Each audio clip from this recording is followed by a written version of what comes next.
Hey everybody, Scott here for Toaster Tips TV. It is Wednesday and I have rehearsal tonight. So I'm going through a bunch of profiles on the Kemper, setting up some more performances, getting things prepared. And I received a really cool bunch of profiles from Rigbusters. They're doing a new thing where their main focus before this was taking a great amp, putting overdrive pedals in front of it, basically giving you the profile of those overdrive pedals into a clean amp.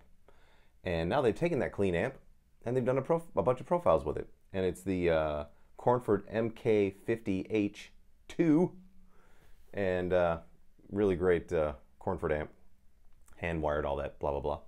And so they sent me a bunch of profiles to test, and I'm going to show you what I'm doing with one of them today.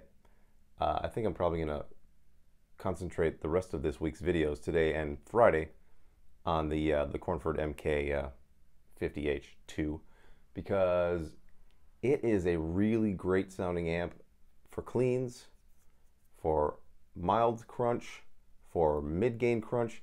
I'm not totally jazzed on it for super high gain stuff. I think I'm still preferring the EVH3 and the KK JCM 800 for the super heavy stuff, but that's just me. So anyway, let's do that.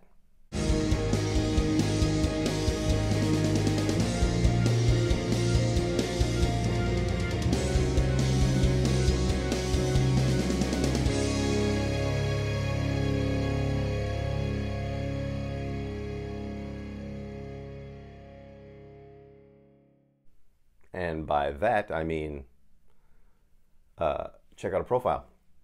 Now, I've got the Kemper over here right next to me now, so I don't have to lunge to turn things on and off. I'm going to play you the profile completely naked with none of the sauce on it. And I'm going to unplug the lav mic so you don't hear it, so you don't hear the picks and the strings, so you can just hear the profile the way it should be heard. All right, so let's do that.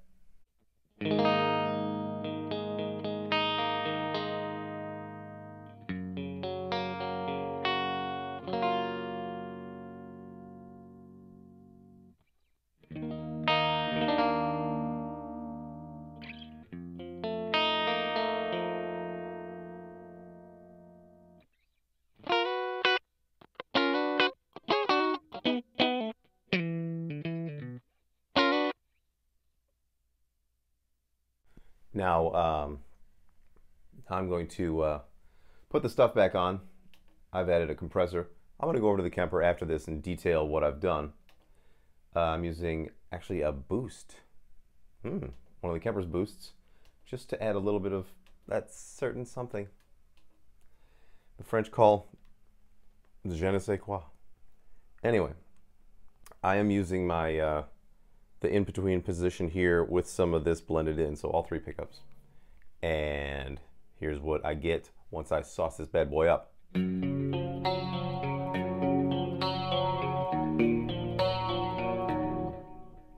I forgot to unplug the microphone. My bad.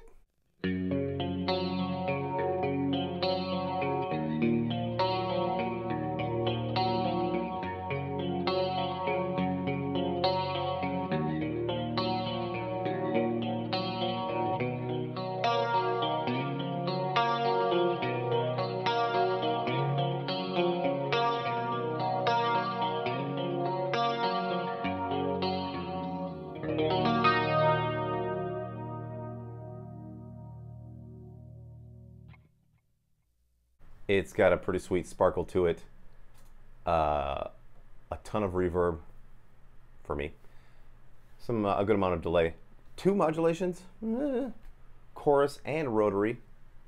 So let's go over to the Kemper. I'll show you exactly what I've done. Let's start on the far left. With the compression. Pretty standard for me.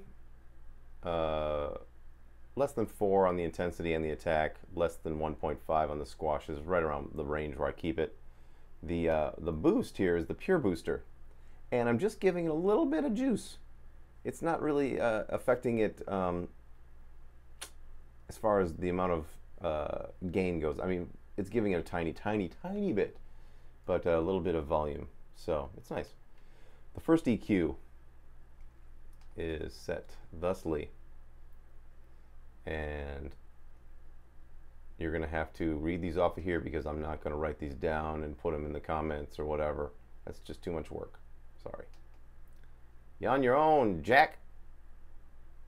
So pause this shit if you have to. Next, the rotary speaker. That's what I'm using for the first modulation on this. I've adjusted the distance and the mix, and that's it. Now, as far as the amp goes, I've made a few adjustments, mainly adding the direct mix of 3.5. That's nice. That way I get a little bit more clarity on top of the affected tone, which is nice. I like that a lot. I didn't mess with the EQ or the cabinet much, I don't think, as far as you know. The other EQ, let's go back to the beginning of that one, is like so. Forget to pause this because I will not be telling you what these are later. Blah, blah, blah. 75% mix on the other one as well. That's how I roll. The modulation is the hyperchorus, and it's the faster one. 100% mix on this one. It's a ton. Or maybe it's not the fast one. I can't remember which one it is. There's no way to tell. It doesn't tell you. And if I roll this thing, then it goes somewhere completely different, and I really don't like that. It should go to where you are. That's something they should fix in an update. If you're on an effect and you go to browse, it should go start at that point and then go from there. It's a little, suggestion from me to you, Mr. Kemper. Anyway, the delay. Let's assume it's, oh yeah, this is the analog tape, I believe. And 444, one of my favorite delay times. Blah, blah, blah. And the reverb is a big-ass reverb. It's the medium hall, I believe. And 50% mix, that's a lot. 3.8 time, that's pretty big. You could go bigger, but I'm not gonna. So there's that. That's what's going on. And it's a pretty sweet sound. There you go, everybody. Another sweet profile, another sweet preset. And yeah, go over to Rigbusters, check out the stuff they have to offer. And this pack of Cornford MK50H II is wicked. It's wicked for cleans. On Friday, I'll show you what it's like for mild crunch and medium crunch. And I think you're going to be a believer. And just so you know, I don't get paid by any of these profile makers. I just do this. I pour over all the profiles that people give me, all the ones that I've bought.